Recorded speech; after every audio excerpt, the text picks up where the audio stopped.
राणे समितीने ज्या पद्धतीने मराठा आरक्षण सुचवलं की कुठल्याही समाजाच्या आरक्षणाला हात न लावता मराठा समाजाला स्वतंत्र आरक्षण द्यावं, तेच आरक्षण पुढे जाऊन आदरणीय फडणवीस साहेबांच्या सरकारने ते आरक्षण त्याच पद्धतीचे आरक्षण टिकवलं।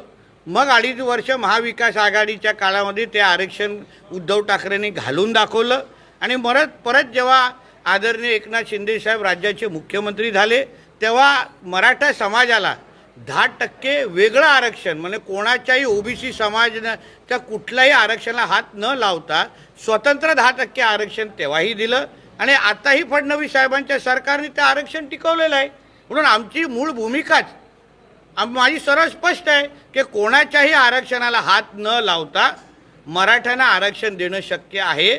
घटनेच्या 16/4/15/4 अनुसार जी घटना डॉक्टर बाबासाहेब आंबेडकरांनी लिहिलेली आहे त्या आमच्या मराठा समाजामध्ये मागासलेपणा सिद्ध करण्याचं काम विविध समित्यांनी ह्याच्या अगोदर केलेलं आहे। राणे समितीने केलं आहे, त्याच्यानंतरच्या शिंदे समितीने, प्रत्येक समितीने केलेलं आहे। एकदा मागासलेपणा तुम्ही सिद्ध करता तर तुम्हाला घटनेच्या 15/4/16/4 अनुसार आरक्षण, तुमचं स्वतंत्र आरक्षण मिळू शकतं।